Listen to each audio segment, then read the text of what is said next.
So, yun mga meme guys ko. So, pauwi na ako ng Pinas. So, sa hindi ko maipaliwanag na tsaka na akong paliwanag. So, may halong yung excitement, may halo na lungkot kasi syempre, uuwi tayo ng walang ipon. So, okay lang. At least, safe tayong makakauwi. So, i-upload ko tong video na to. After ko siguro mga 2 days or 3 days sa Pinas. So, confirm ko pala hindi ako uuwi sa amin, sa province. So, doon lang ako sa ate ko kasi may iwas muna ako sa, hindi naman sa chismis. May iwas lang muna ako sa sa, yung mga toxic na people na i-judge ka agad kasi baka, kasi pangalawang nangyari na sa akin, hindi na first time. So, yung umiiwas lang sa mga toxic.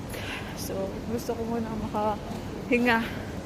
So, pagdating ko naman doon, di man ako magpahinga ng kumbaga ng mahaba-habang oras, ng mahabang araw. So, maghahanap din ako ng trabaho din syempre.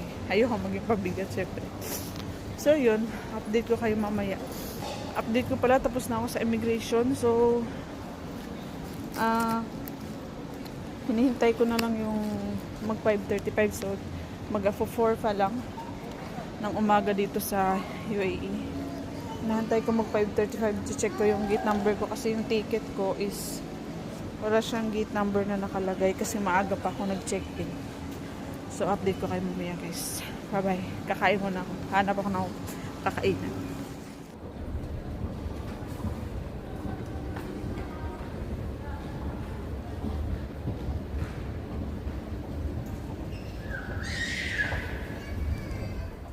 At sa mga oras na pala yan, mga karosas ko, pupila na akong papunta ng, syempre, airplane. So, airplane na. Pasakay na kami ng airplane yan. Emirates. So, see you in the Philippines, guys. Pagmasdan nyo lang natin yung huling view. Hindi, babalik pa ako. Ayan, papasok na ako ng airplane yan. Diba? Mahalong excitement na malungkot, pero syempre, pasalamat pa rin tayo sa may kapal at sa Diyos na uuwi tayo ng safe at walang sakit.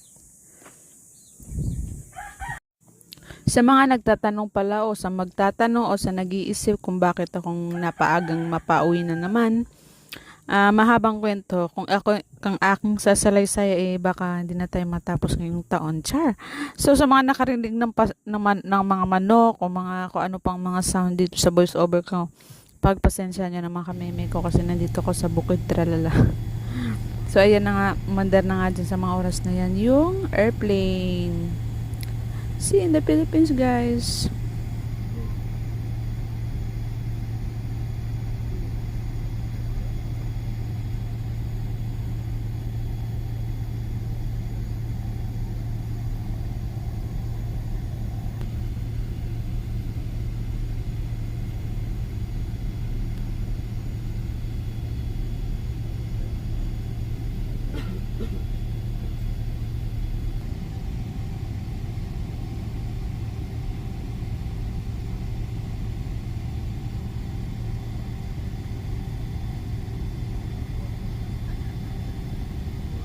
Sa mga marites dyan, para lang sasabihin ko sa inyo, kahit na ho ay hindi ho ako nakatapos o ilang taon po ang ginugol sa abroad laking pasalamat ko rin ng naging buhay ko dyan sa UAE kasi marami akong nabuong mas nakilala ko pa yung sarili ko kung hanggang saan yung pasensya ko, tiyaga, sikap, kahit na papaano. Maraming na-develop yun sa mga behavior ko.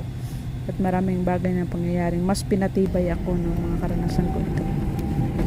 Akala ko noon sa Saudi matibay na ako, pero ang UAE pa lang ang masasabi ko, mas pinatibay ako ng UAE. At thank you UAE sa mga, alam ko hindi naman lahat bad memories, mga good memories at mga bagay na magagandang natutunan ko sa iyo. So yun guys, pagmasdan nyo lang ang paglipad ng pangarap. Char!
At sa mga oras na pala yan mga hameme ko, so mga good vibes muna tayo ngayon.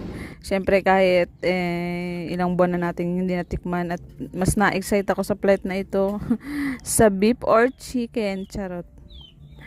Yan. Ganda-gandahan mo na ang persona.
Yo!